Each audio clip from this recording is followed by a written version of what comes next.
This is the road that came before. This is the path that was built.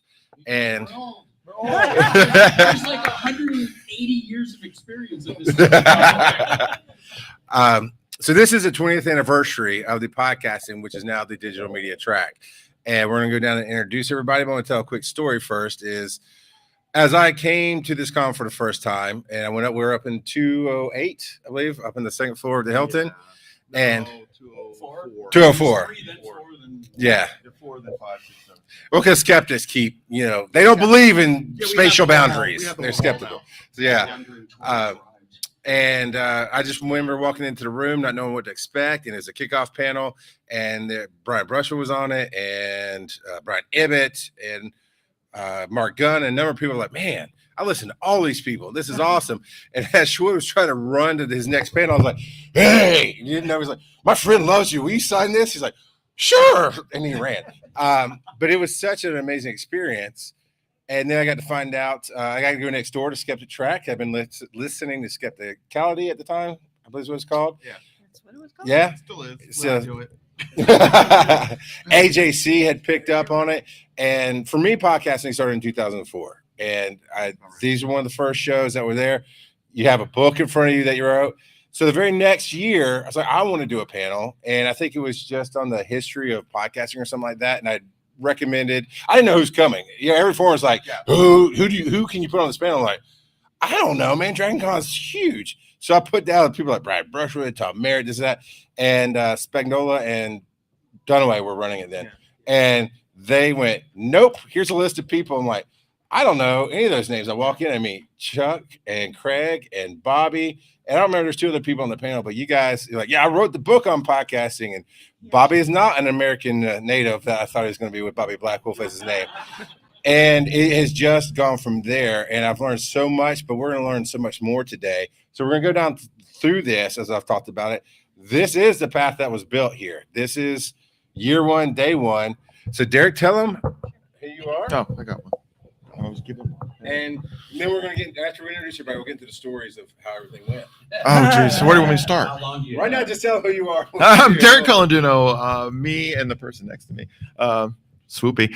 We started Skepticality late 2004, I think.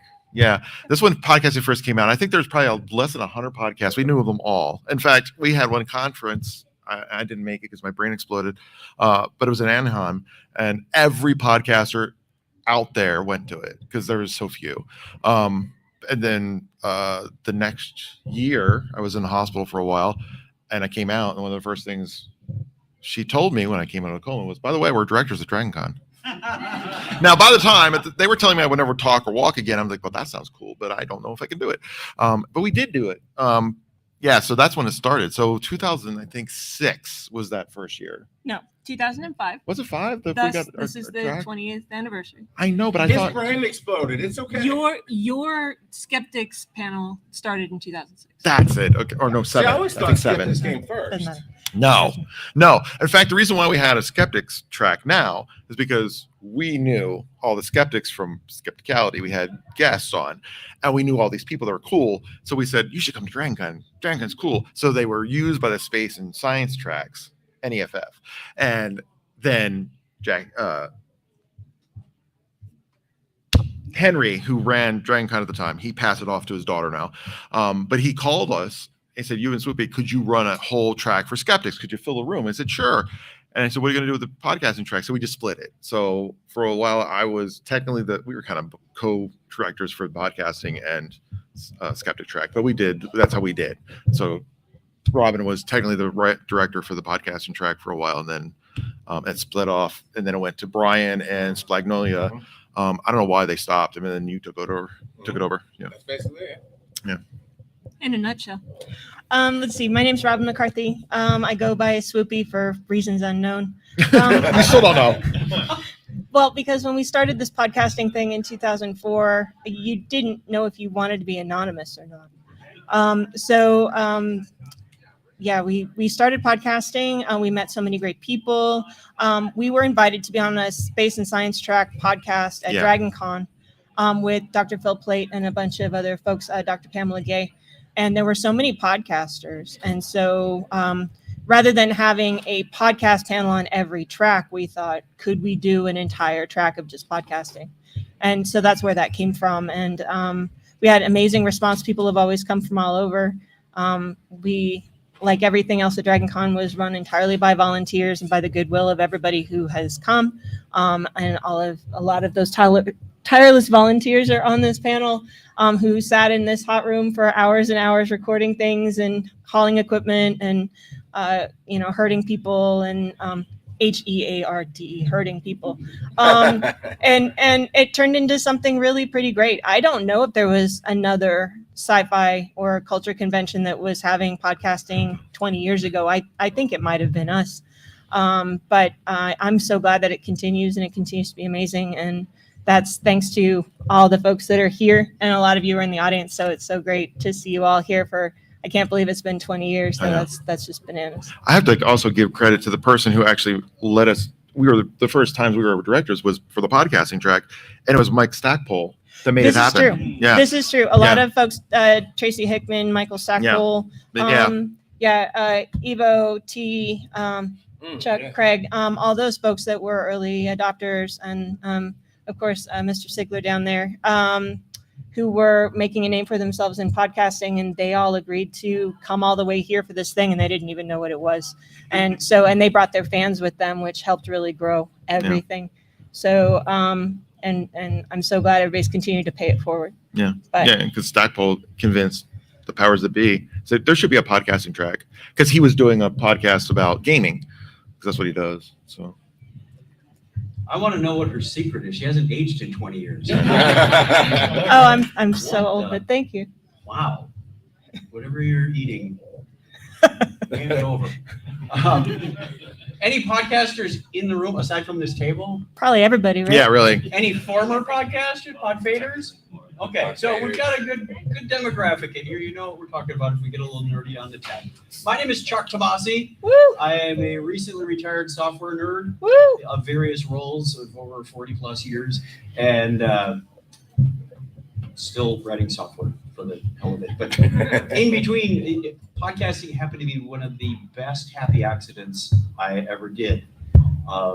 I think I heard my first one somewhere in the fall of 2004.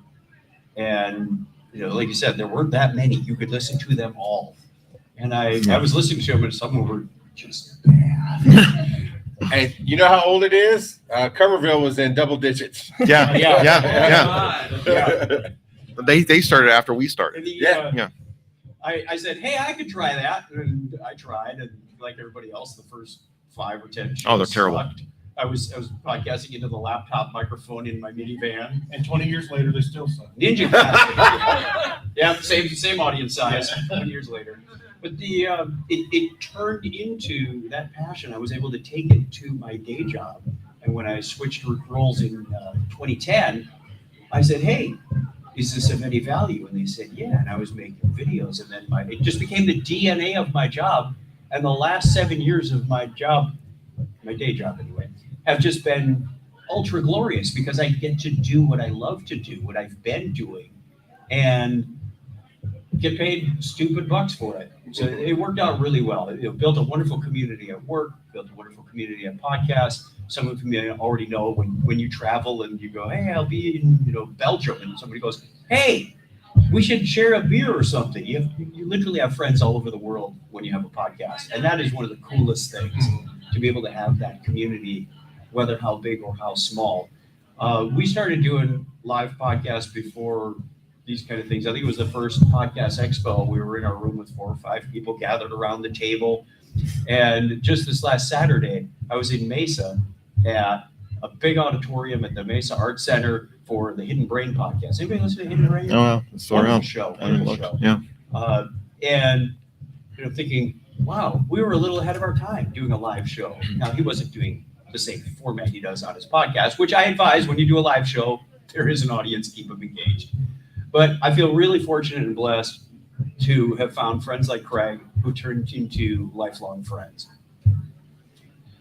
How do I follow that up? All right, so That was your shtick anyway. So Yeah, it was my kiddo. well, I'm Craig Stepp, and I was reading an article I think it was on Slashdot, and I went past the word podcast. I went, what the hell's that? So I started, yeah, it's a typo. Slashdot. So I started digging into it, and I found Adam Curry. And he was mentioning another podcaster, Dave Slusher, Mm-hmm. and I realized that listening to Dave, he was talking about living in South Carolina. He lives down near the beach, and I was like, that's in my backyard. Then I started to see how the community could be really all over the place. And he was talking about Kevin Devon, who was doing In the Trenches, which is an IT-centric podcast, and how he was about to quit on his first episode. And so I thought, I need to help this guy out. So I started helping out other podcasters, and because I couldn't really figure out what I wanted to do. Well, during In the Trenches, he was doing these roundtables and stuff. And I met Chuck on one of the calls, and Chuck said something about wanting to start a podcast. He needed a host, or wanted to do a podcast with a host. And I was like, I'll do it. And that's kind of where we started off in May of 2005. But Chuck touched on that community piece, which was really important to me. There was a lot, the podcast community was small, and you got to know your listeners as well as other podcasters. And there was that communication and connection. And so in 2012, I started the Dog Days of Podcasting, which I challenged people to podcast once a day, every day for the month of August. And it turned into, wasn't so much a challenge to do the podcast, it was to listen to them all, but you ended up with about 10 to 12. One time we had 20 in 1 month. Yeah, it was a ridiculous amount. And we do have that community, and they're like, oh, I just listened to these shows, and this is great. I like what you said, Chuck, or what you did, Craig, whatever, that kind of thing. And it really fosters that community, and I'm obviously keep doing that. But that's kind of where my podcast journey has been. What's funny is about 4 months ago, Dave Slusher was in town here for some business meeting for his real job, and he's like, let's go to have lunch. It's like, I hadn't seen him forever. Yeah, that's cool. Yeah, that's cool. I'm Scott Sigler. I podcast my fiction, been doing that for 20 years, and trying to remember how I got into it. I was working for a company that did like these talk radio programs for a Fortune 500 client. So they had a studio, they would pre-write the script, they would have Scott Neely or Steve Jobs or someone like that come in and be the Larry King style host. And I was a marketing guy and was looking for ways to expand what they were doing, and came across podcasting, Adam Curry, Skepticality, and I can't really remember the other ones. And being a aspiring writer, been banging away for about 10 years to try and get a book deal. I'm like, hey, what if I read my own audiobooks and serialize them just like the radio dramas of the 40s and 50s? And wound up coming across the Dragon Page, which had two other people doing the same thing, T. Morris with the Worthy Podcast and Mark Jeffrey, the Pocket Independent. And then all of a sudden I had a platform to get started on and learn how to do an RSS feed. And this is all after having the podcast. Yeah, you had to do everything by hand. And I'm not a coder, so that took a lot of work, and would go into my place of business at 3 o'clock in the morning so I could record stuff because I didn't have any microphones or anything like that. Got a book out called Earth Core that was doing pretty good as a podcast, and then that moved when the boss came to work at 4 o'clock in the morning, and I was not recording at 3 o'clock in the morning anymore.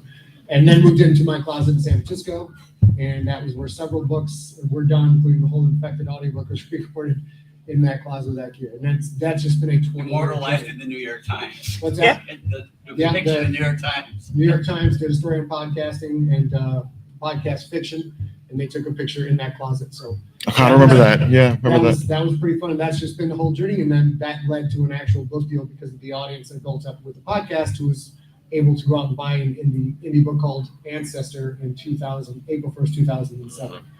And because of the podcast community, I was able to share the promo for that with many other podcasts. Like, hey, can you play this? And try to get everybody to buy the book on April 1st. And several podcasts did, and it wound up being number one in horror and sci-fi on on Amazon. This is pre-ebook days. That's how old it is. And so this print book was number one there. It was number two behind Harry Potter and the Sorcerer's Stone as the number two fiction book overall in the world for like 2 days. That led to New York Publishing going, holy cats, what do they got going on? Because I tried to say, look, I got 20,000 people listen every week on my podcast. They're like, "What's a podcast?" Yeah. Well, it's Yeah. this thing on the internet. They're like, "What's the internet?" So Yeah. it was crazy, but they understood actual charting and numbers, and that's what led to that. And I've been doing that ever since. It's still podcast every Sunday. It's from Newsbury every Sunday. Hey guys, I'm Brian Brushwood, and as a bit of a mischief maker, the thing that I've always loved about podcasting is that it punches above its weight. There's nobody to tell you no. You make up the rules as you go along, and the key thing that you hear from everyone is that we didn't wait for anyone to tell us how to do jack shit. There's nobody to tell us at that point. Now, of course, everything is a little bit more crowded these days, but of course, that just means that there are increasingly specialized niches. Are we saying niche or niche these days? Whatever. We all know what it means. Unoccupied territory. It's still the Oklahoma land rush. Anybody can be anything on the internet. Great podcasting. Oh, I thought you said I was making a point. I didn't know if you were done or not. I just didn't want to take the mic. The podcasters are never done. Yeah. Well, he had a drink in the way, and I didn't want to get wet. So, hi, my name is Bobby Blackwolf. I go by Bobby Blackwolf for reasons unknown. And Sounds familiar. so I've been a podcaster, video game podcaster since 2005. I'm here local to the Atlanta area. I was always live streaming my podcast. It was styled like an AM radio talk show. And I was using Shoutcast Internet Radio, and I was able to chat through IRC from day one. Episode 1 was July 24th, 2005. Episode 947 was 5 nights ago. I have been doing it pretty much every Sunday night at 8 for the past 20 plus years. And I was in the gaming podcast, the video game podcast realm, which there were about 50 video game podcasts when I started. I started about a month after iTunes added the podcast catalog, about a month after Steve Jobs showed Skepticality up on the stage and everything. So I had started then, and so we kind of had, I knew the other gaming podcasters, but none of them were at DragonCon. I would see them at E3, which was the big video game trade show, because we were considered media, which we're not anymore. But at the time, we were considered media, and so I got to know them there. But then I would come here and meet all these people that were not in my podcasting space, and I thought that was great. I was the only video game podcaster that was here, and there were enough. Like, there was one panel, I believe, my first time. I've been coming to DragonCon since '96, and I'm like, man, wouldn't it be cool if I was on the other side of the table one of these days? Mm-hmm. And Swoopy was like, you're coming on this panel, this gaming podcaster, and it was like, board game podcaster, D&D podcaster, board game, and then I'm the video game, and they're like, what are you doing here? Excuse me, sir, are you lost? Yeah. Shouldn't you be at PAX? So Same thing they said at your last day job. yeah. But it was also interesting in the beginning because, like I said, I did my show live on internet radio, and there were nobody here on the table and nobody here in the room, but I would, hear here at DragonCon, some of the other attendees, they're like, well, you're not actually a podcaster.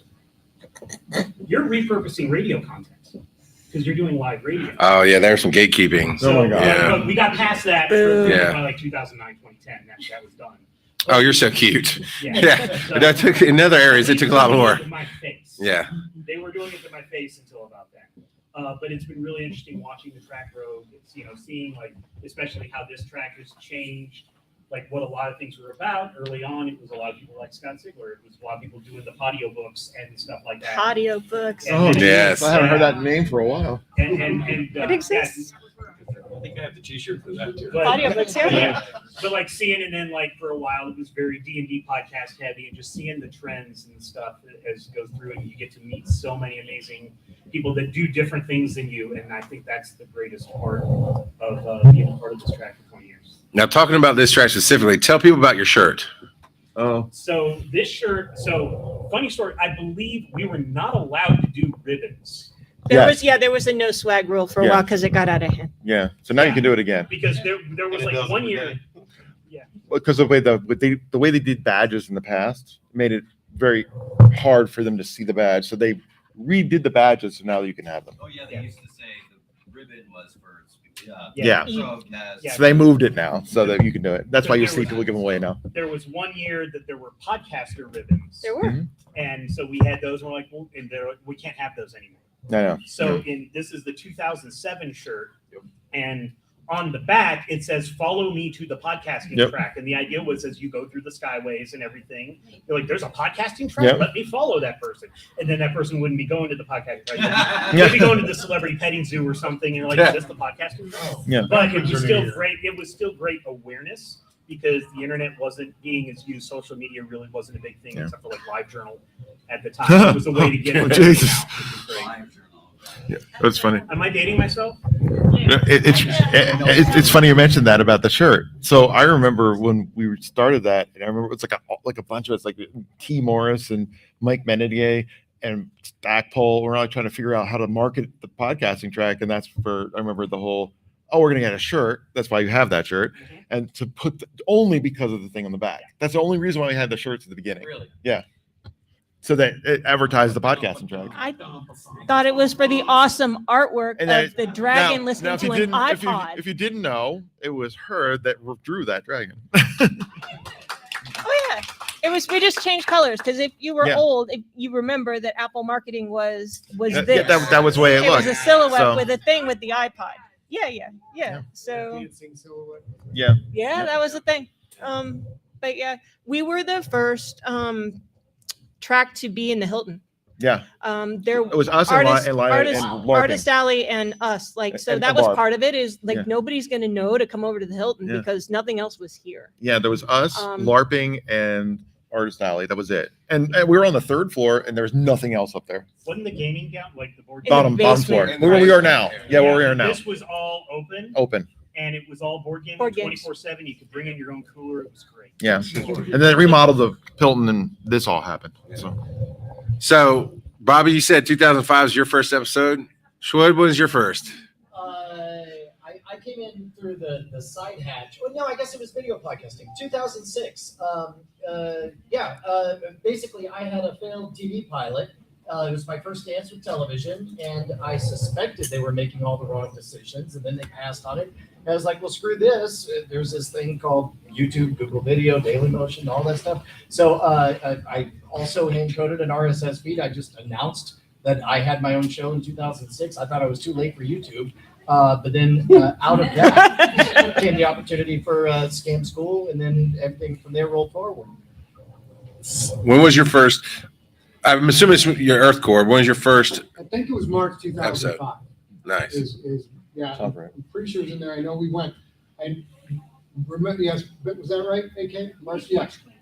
March 2005. I would trust whatever she knows. Yeah. Yeah, we know we're coming up on our 20th anniversary this coming March, so that'll be our start of our 21st. Yeah. I love how she pretends she doesn't even know the hour and the minute. I'm guarantee you she knows, but yeah, that's true. When was your first year, basically? Well, I was helping other podcasters, Sure. but the first episode of Taking Around was in May of 2005. Gotcha. I'd started before that. My first was December 8th, 2004. Now, before some of the founding family, I will say, of podcasting here, mine was August in 2004, and I cannot tell you how much pleasure I took when I was on a panel with Todd Cochran, who runs Blueberry, and it should ring a bell with some of the old heads. And he's like, I've been doing this forever. I did it in 2005. I'm like, really? I thought you started before me because I started in 2004. He's like, he got so mad. I don't know why. It was just a statement. But I was like, and me and Todd, we're buddies for a long time. I was like, why are you mad at me, man? And because I remember hearing this guy from Hawaii, and he had I don't know.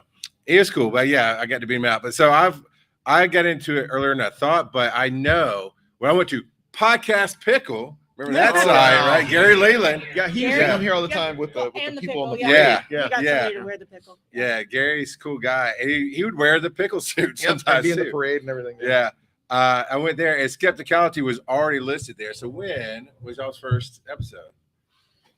I think it was in December 2004, but really most of our main content, like I think we had like bumpers and things like Yeah. that, but we didn't really publish an episode, I don't think, until like January 2005. Something like that. Yeah. Sounds about right. Yeah. I guess I didn't drop the name of my erstwhile podcast. So we started a podcast called Skepticality. Trademark that word. Yeah, that's how we actually did get a Um, trademark. Yeah. And we were fortunate enough to be an iTunes #1 after iTunes became a thing. And before they banned podcasting and then rebrought it back. Yeah. Yeah. We weren't around for that. Yeah. No. Yeah. So when we first started, it sounds impressive. We were #1 for almost a year, but The big end names, was very but small. none of the big names cared. So like, it was us and like 200 other people. And then like And like suddenly, CNN. yeah, CNN and They all really- these like big name Yeah.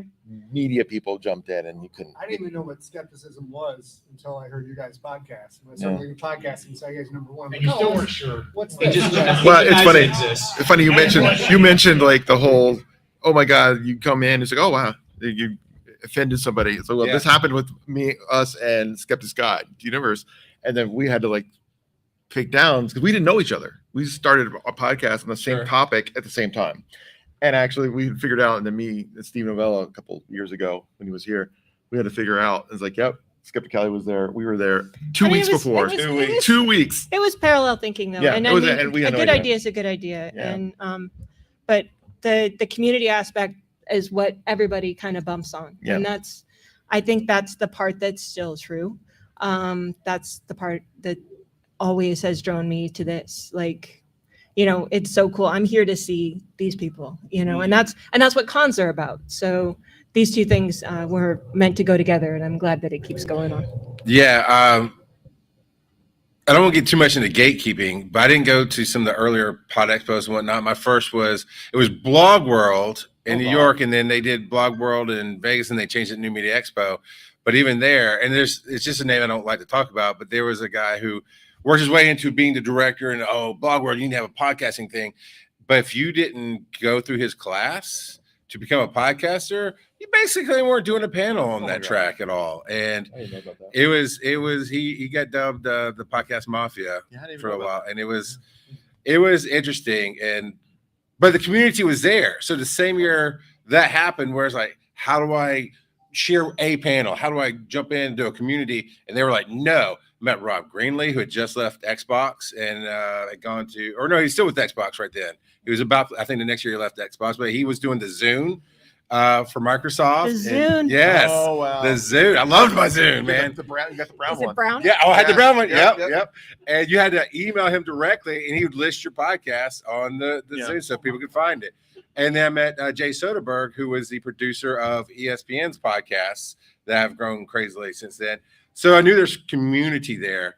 And then when I came here, it was blatant community. And I was like, okay, we don't have to worry about people gatekeeping because the right people are doing where they can find, doing the right things where they can find. So let's talk about year one. Was everybody here except for me, obviously, year one? No. No? No, we Who were all from here was year one? 2009. We were doing the Really? podcast expo thing.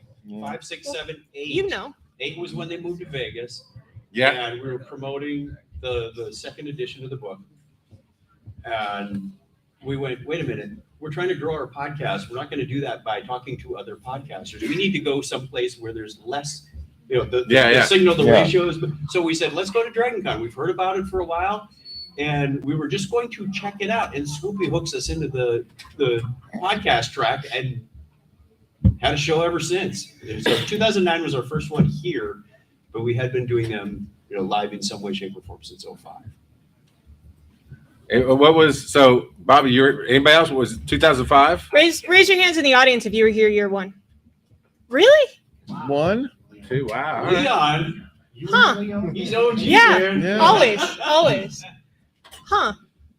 Well, Good for you. So okay, 2000, what was your first year at Brushwood? I want to say, I don't know, 9 or 10. Sounds about right. But, Yeah. but I think Sigler was established and we didn't know anybody. All I knew is like we wanted to blow the doors off of whatever tiny cubby we were in. And I was just giddy to hear that the author next door was annoyed with all the laughter from That sounds like our karaoke. Sigler, did we have you on the first year?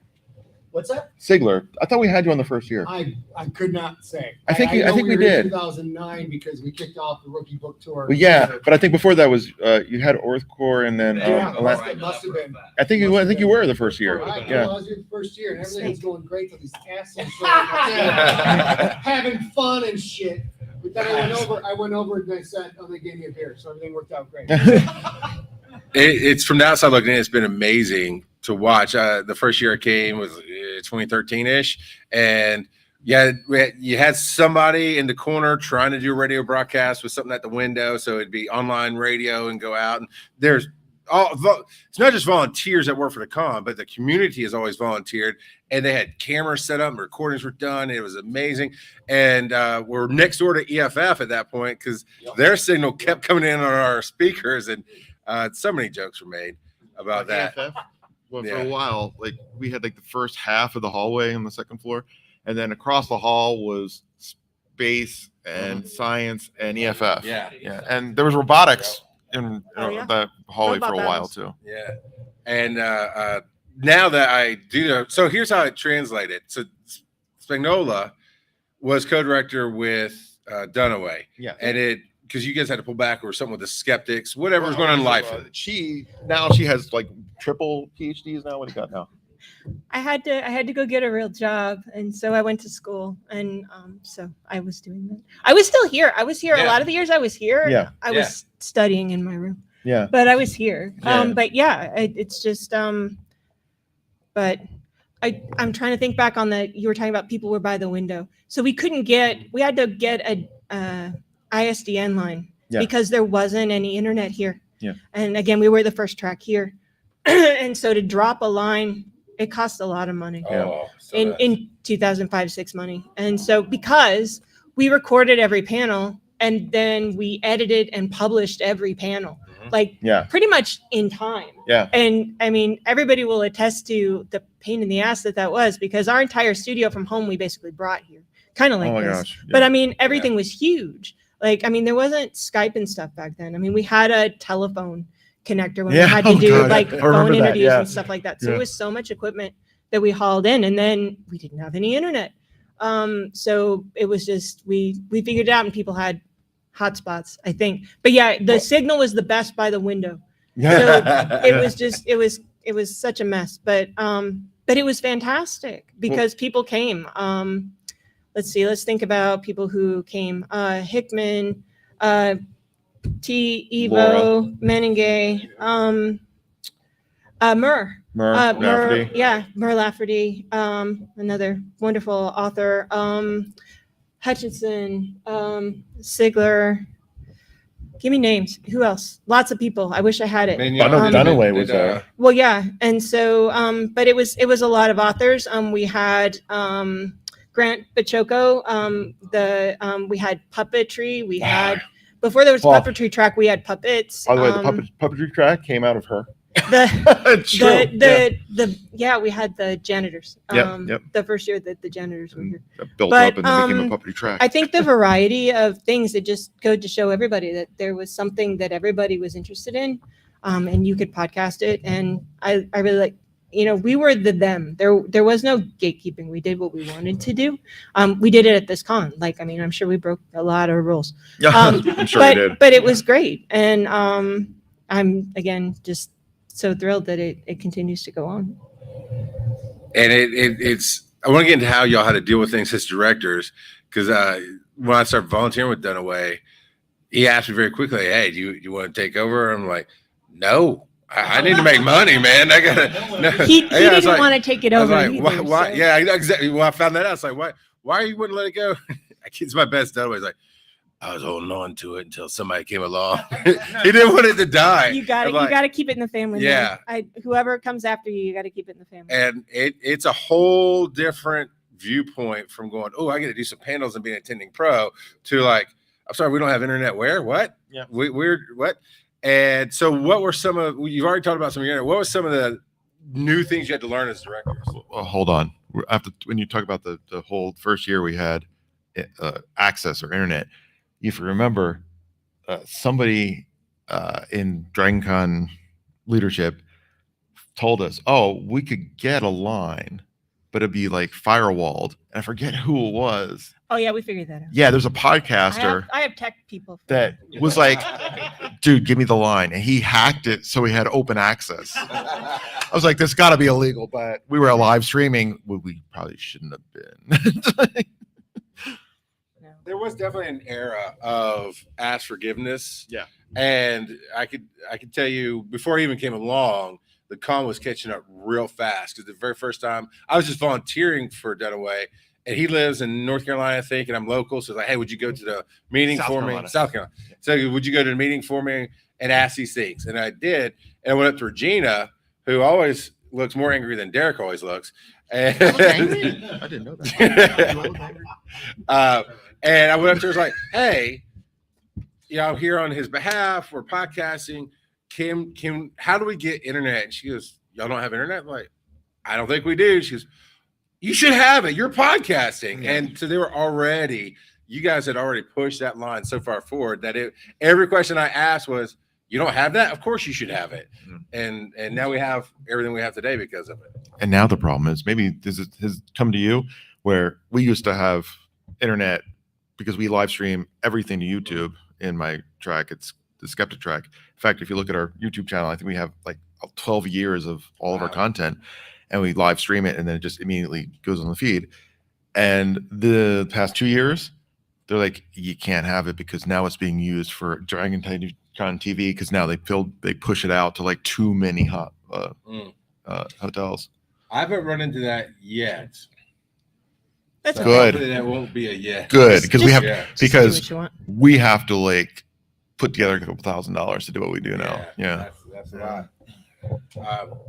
Let's hear some crazy. I want some fun stories. I know that there are stories about, especially like, I mean, the very the junkies party is Oh gosh. infamous. Oh, It's well. coming up. I So- think it's tomorrow. You know when Sigler's been here. You come in the next things that have day, been like and it smells like rehab. shut down, Oh, the rehab.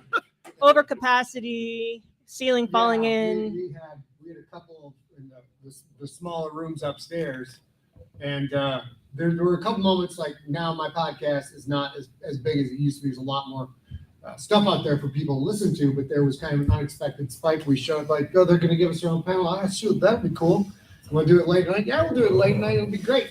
And the room was just absolutely packed with people in the back, and everybody brought fifths and pints. Oh, yeah. And, I have a question. Tawaka, yeah. I have a question. Did you meet A here because of that? No, Matt, Oh, okay. I figured it would be a con. I just figured out. just the general to realize there was no supervision for anything. Yeah. Fire code. We could do whatever the hell we wanted to do, and then like initially I'm like, can I have all these people in here with open intox? Like That's not the case this year. Just disclaimer. Yeah. That's not the case this year. You will have supervision and fire codes. Yeah, it's a lot different now. We told everybody not to bring anything whatsoever. I don't know what you're talking about. But we'll do that tomorrow night, 11:30. Is that here? Is this Yeah, that should be in this room. Yeah, 11:30. So obviously now. Oh, good. We'll be next door with karaoke. Just Well, open see, the we can wall. do that. Just make it all one big Well, thing. my when my podcast at its heyday, we had those great moments like that. Getting invited to be on the Night Attack Oh gosh. Oh, yeah? and come down to Crystal Ballroom, like, the fuck, they're not going to fill this. This is crazy, and the thing was just packed. That Yeah. was. And- Nobody was more shocked than we were. It wasn't even Night Attack then. It was yeah. Oh, That's right. Yeah. I was telling you, by the way, that's my daughter over there. That's Josie. Woo! I was sharing with her the surreal moment that was it defined all of Dragon Con, was encountering a giant line and saying, "What's this for?" And they said, "It's called NSFW." And I realized, like, oh shit, we're onto something. Yeah. Yeah. So how has anybody here been going to Dragon Con for more than like 8 years? All right. So Lifers, look at them. So at the beginning, you'll remember this too. We always did something in either Crystal Ballroom, usually Crystal Ballroom right up here. And it was like, sometimes it was Brushwood show, but anyway, Always Brushwood. at the end, which is on 11:30 when that was ended, there would always be a line of people in BDSM gear. Oh, wait. Yes. They did like, FetLife. oh yeah, they used to do like, I think the FetLife stuff was after hours. yeah. But And there'd be a line of people. It's like, oh, The latest like normcore show was usually Brushwood, but we had to move it because we started having lines yeah. and we started exploding. And so on the fly, we would have to change to a different venue, and all the people lined out of, room A. We'd say, follow me to the Crystal Ballroom where we're going to have 3 times the capacity. And we'd still have a line for the Crystal Ballroom all the way up to the lobby for those shows. And they would get worried about the pyrotechnics. And it was great. It was fantastic. And we would have to take pictures to prove that we needed a bigger room. So like the first year we had a room that was probably about half the size of this one. And it did okay, but then we had to keep justifying we needed a bigger room. So we started taking pictures of the crowds. And and that was helpful. There was regarding the fetish show that was after NSFW. Yeah. There was one delightful moment. 'Cause Yes. Of course, we eventually integrated the Pop costume culture. contest. Yeah. And this was peak Game of Thrones, right before it fell off a cliff. But the Shane Nun was a comic Yeah. character. I And remember. so the outside was two shame nuns having a shame off where they would go shame and then ring a bell, shame, ring a bell after our show. And then only after they finished, we all high-fived, did we realize that they were literally screaming shame outside of the BDSM panel. Yeah. Yeah. And it was a bad look. Well, and the wave of everybody, as soon as it's a wave of realization, everybody's like, no, sorry. There's a thing. No. And that wave of no, sorry. It was hilarious. It was so good.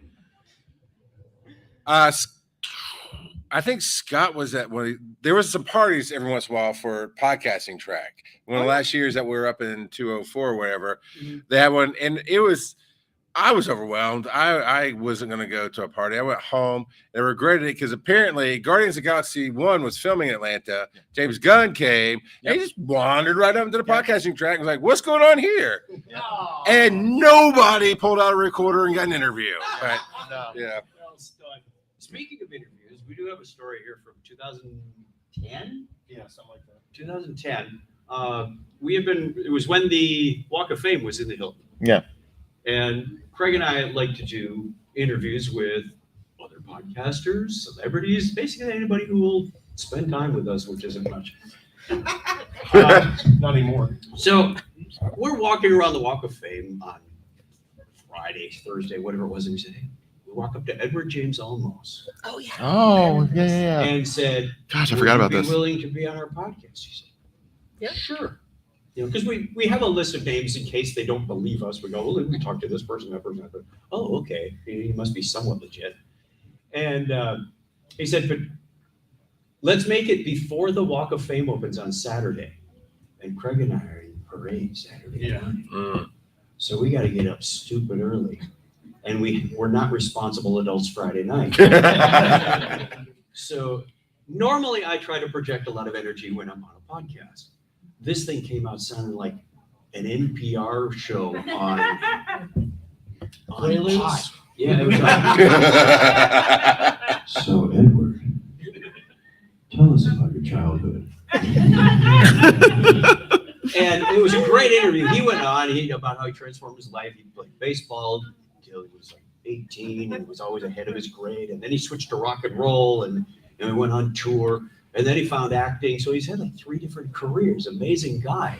Well, Saturday morning, we were staying at the Westin at the time. And I'm not a coffee drinker, minority. But we're at the Westin and there's a Starbucks in there. Come down from our room and Craig goes, hang on, I got to get a coffee. I said, get me one too. He looks at me like, The hell you needed one. I'm not giving you caffeine. You know what happens when you- I said, no, trust me on this one. So I take a coffee and we walk in. These doors, these side doors where the escalators go up, there's the Walk of Fame. We just peek the escalators, and here's Edward and his lackey, carrying his box of whatever it is, and he goes, "You boys don't know where I can get a cup of coffee, do you?" Boom! Right there. And Craig just looks at me like, "How the fuck do you know that?" Social engineering at its finest. And that's why he gave us a wonderful interview, even though I was stone dead. Yeah, it was great. Bobby, I know you've got some fun stories. You were actually on the press team here a little bit or didn't you get press? No, you never got press passes? Did I just dream that up for you? They Okay. didn't consider podcasters press. No. Basically, the press was like, they would let the 99X people come in and prank people in the board game room, but they wouldn't give podcasters press. So I never tried. I did talk to Dan a couple times, and he brought me in at MomoCom for press, but never here. But no, I don't have many of the wild stories that they do. Some of the stuff that I've what I can talk about is like getting to do things that you don't normally get to do. One of my favorite memories is back when we had Parsec Awards. Oh wow! And yeah. the idea of I get to go up and present an award like I see on Emmys, Oscars, and stuff like that. And so I got to do it with Rob Roberts, also with my network, who he's running off being important right now. And but we even like kind of did a bit recurring years where I would always like wear like a VR headset with googly eyes on it because this was when like VR was brand new. And they'd be like, "What are you doing?" And like I would bring like more elaborate stuff every year, and that was a lot of fun. I'm like, I've actually been able to, and the Parsec goes too, and all that stuff. So getting to have experiences like that you don't normally get to do. Those are some of my fun stories. I also remember I would have to go to PAX, which is Labor Day weekend in Seattle, but PAX ended on Sunday. So I would take a red eye home and show up with on Monday. I'd show up and Swoopy would be like, "You're here. You're on the 1 o'clock panel. Go up there." And he did. I did. And that's how it kind of goes sometimes. Yeah, you have empty seats. You know somebody, you trust somebody, you get to know them. There was a tougher time. I think it's easier now, and it was easier when we began to get to know people because the community was tiny when we began, and now there's so much more connectability and apps and different things to build community and learn. But right in the middle, how did you trust your instincts? Because imagine what you had to do to say this is who can be on a panel, or for you guys to even go, I'd like to be on a panel, but I don't know anybody at that con. Because obviously you knew people here. How'd you make your connections? Robin, did we even like have a vetting process at all? Cash. Yeah. Cup of coffee. Yeah. I don't think we did. I mean, I just asked people. Yeah. I liked what I liked. To be fair, it's kind of selfish. Like I asked people, and also then I asked people I trusted. I'm like, who are the people that should be on this? You like and you trust. So how did we get involved? You put us in a book. Yeah, I was in version 1 of this book. But I just remember. I remember one year, the two of you made me laugh so hard that it became a problem. Like I was sitting there and I couldn't stop laughing. Well, and I'm pretty sure you asked me if I was okay. Like, yeah, I think. And I don't know how many people were in that room, but I had the best time, and so did everybody else who came. So it doesn't really matter. Like if you fill a ballroom, that's great. But if you have this is also great. So I programmed what I liked. Some of the best panels we ever had were very poorly attended. And I don't know why, but then I also have, superstars down there that would just pack a room. So, everybody's welcome. And that's what the rule is. Everybody's welcome. I've learned something about being a director at Dragon Con. You have no idea what's going to fill a room at all. I say that, and I completely will say this, and here's a perfect example. Last year, I had a panel about cryptids. It was so crowded that somebody at the con said, "Can you possibly remove another panel and have it again? Because your room, the line was past the escalators downstairs." I was like, "I don't know." So it's like, you know what? I moved something to 10 o'clock at night, and we did. And it packed the room again and still had a line. And then last year, again, that was the next year, I had the same exact panel. There's like this many people in it. I'm like, what is going on here? Same presenter. It's Blake. Oh, I don't know. And I have no idea why. And then today. I would go to a panel on cryptids. Oh, God. Okay, this morning we had another cryptid panel. So crowded that they asked me if I could do it again. I say luckily, because not luckily, but I had David Rainey from You're Not So Smart. He couldn't make it at the last minute. Last night at 11 o'clock, he said, my family had an emergency. I can't make it. So I had this one thing he was going to do a presentation. So later at 8:30 at night, I said, I have something open. And then like the com was like, can you do it again? It's like, okay, yeah, I can do. So, but like I said, last year, empty. The next year, I had to like do it twice. The year before that, twice. And so there is no bloody idea what will pack the room. No idea. It's because you don't tap into the magic and you have a magician on your staff practically. So come on. It's your fault, Pat. Yeah. Whoops. I know that the NSFW live shows I was privileged enough to be on are absolutely some of the funniest things I've ever been involved with in my entire life. Yeah. I just could not. Those were just incredible. The energy of the audience, Yeah. and the talent of the show anchors is just absolutely insane. I'll tell you what, man, it's wild. I took a peek at the 2010 show at the Crystal Ballroom, and in the moment, you never know that like this is it. You're punching, you're making your dent in the universe. But it's like going back, like that shit holds up. It was great. Oh, we didn't tell the story about the parsecs with George Rao. Oh, I have pictures also. See me Yeah. after the panel about what he's about to That's say a great show. Parsecs it was in the Crystal Ballroom, wasn't it? from the front and the back. And TMI. So we're doing the awards, and Rob is with the musical guest or one of the presenters, and he comes out with wearing just a guitar. Yeah. And it made it to his album cover. And Sigler's standing, like, Rob is on the stage, and Scott's behind him. And he's just got this look like he's about to fly. that look. He's got that look. And Rob gets done singing his song. I don't even remember what it was. We were all just like, whoa. Now there's a dress code, apparently. And Oh. This doesn't happen every year. yeah, that's right. As a first director, he did not tell us he was going to do that. Right, yeah, no forewarning. Scott's words there, he gets back on the mic and goes, "There's also jiggly." I think that was the year that Scott was dressed as the Pope. Yeah. Yeah. It's a hell of a combo. Naked guitar player and Pope. All right. Sounds like a joke. Beginning of a joke. All right. How Catholicism started. believe it or not. God, nobody bounced an eyelash at either one. So I love it. We got 5 minutes left. So I'd love you. We'll start with Bobby and come down. You can share your favorite change or your favorite memory coming up through the track. I mean, 20 years, there's a lot that has changed and a lot that you can remember. So rapid fire, favorite memory or change? My favorite memory is being trusted in the beginning when nobody really knew me to Aw. let me on this side of the table. Yeah, seconded on that. That was amazing. Favorite memory was pissing off Scott Sigler.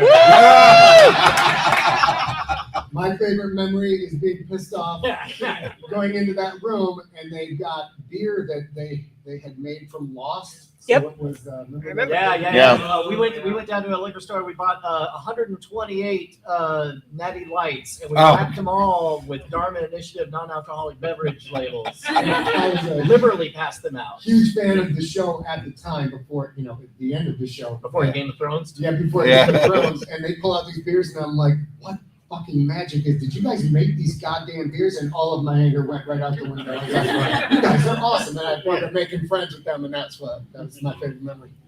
I can't really say I have one favorite memory except for being able to do this our live show with Clinton Alvord of the Comedy Forecast and Chuck. We've been doing this for, like you said, since the Podcast Expo days, and I wouldn't trade anything for any of this adventure we've had. Aw. My favorite memory is actually a span or a collection. I love looking at the photos of previous years and keeping them current, because I realize every day, I lost my mom in May. We all may not have a tomorrow. I know that's kind of a somber thought, but I love watching these pictures because you see, here's Luke, this 10-year-old kid. And then like 5 minutes later, which feels like 5 minutes later, Luke is 18. Yeah. You see these people that you don't get to see, and I haven't seen him in years. He's probably married his grandkids or something. But I love seeing the people and making more memories every year. I mean, that's pretty much it. I probably haven't seen a lot of you folks for about 10 years. And I walked up and we just started having a conversation like, hey, like it was like, last year. There will always be another Dragon Con. There will always be another year. But the number of memories that we've all made over the last 20 years is just astounding. And that it persists and will continue to go on. Podcasting has turned into a lot of different things. The first year we did this, when we asked people if they knew what a podcast is, a lot of people didn't know. And so I had no idea that 20 years from now it would be this. The spirit of what podcasting really is, these are real podcasters. The folks that are like, on the iTunes top 10 right now are mostly not that. It's the people in this room. So, and that's my favorite thing. And that this will always happen despite what happens, in the corporate podcasting world. This is what podcasting really is. We're not in it for money in a show. We gave that up a long time ago. Got a day job. As far as my favorite memory was the first year, the first panel at DragonCon when we had podcasting, because we probably would never have thought we'd get to meet half the people we listened to. That's true. Yeah. Yeah. So it was so cool to get them all. And I remember we got so excited when we looked at the panel before we even it was our first time we were directors. It was like, dude, it's all the people we listened to. It's so cool. The first podcast expo we were at, I brought those like a sleep mask. I said, "Here, I'm going to wear this while you talk because this is how I picture you." But it was really cool. It's like, oh my God, it's all these people we listen to all the time, and they all came. Well, and we met Michael A. Stackpole, who's been an author that we've read forever, and then all of the folks that came alongside him, who are just legends who believed in this new thing. They didn't need that. They had a reputation and they believed in this new thing. And that's part of what built this. And so, yeah. And you never know the next big thing it could be in this room. I mean, and that's great. You have the opportunity to make whatever you want to make and make it great. And just read this book because it'll tell you how. It'll change. For the honor Stackpole, I have him on my skeptic track every year still. Is he here? Yeah. He's here this. I think he is. Yeah. Oh, very good. I have him on a schedule. Hopefully he's here. Derek's been having breakfast with Michael A. Stackpole for 20 years. Before every day. Before we're even directors. Yeah. That's how we became directors. I give him the credit because he told. We used to have breakfast with him and James Randi every day. Yeah. That was the so late sad. great James Randi. Yeah. Every time I was here, we all had breakfast together in Hatched a plan. in the southern elements up here since the beginning. It's very sad. And I've seen a lot of things get birthed that way. Tenn State, I think, was born at DragonCon with Tom Merritt. And He was here a couple years ago. Yeah, he comes. Yeah, no, it was beautiful. For our pants, essentially became the track for a bit, which was awesome. Great personalities, and then Dunaway's handed it off, and Brushwood's coming up. Oh man, I'm happy to work with you, Jury. And then Brushwood and Jury did. Everybody else like, oh, we can't make it this year. We can't. Oh, I'm sorry, we can't come. I was like, okay, thanks, guys. But it was amazing. They did some cool stuff, and then Tom, I was like, buddy, I'm leaning on you. Everybody knows you, Tom. It's like, sorry, dude, can't make it. And he shows up for Night Attack in a furry costume. Yeah, because he flew in for that specifically. And I was like, I'll earn it one day. It's fine. But yeah, for a bit, that's right. That's Night Attack in a heartbeat. Cross country for a bit and go. I'm the same way. It's meeting the people I've listened to, meeting them knowing who I am is crazy. Just looking at these faces and it's amazing. I knew everything was going to be all right when I sat on a panel. It was like one of the last panels of whatever year it was, and Swoopy was on the other end of it, and I made an insensitive pun for podcasting, and it's writing. It wasn't in the height; it's at the beginning of it, but I leaned in and I said, "Podcasting lives matter," and Swoopy was like, "Charles," and then she laughed a little bit. I was like, all right, there's the line. I found the line. I'll pull it back. I'm going to be okay. But it's the next big thing.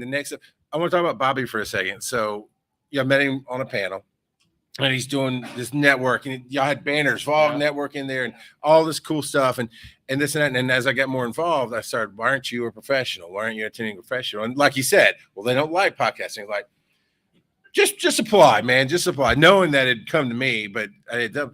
And him and Rob did, and they became attending professionals. And now, what do you do, Bobby, for the con?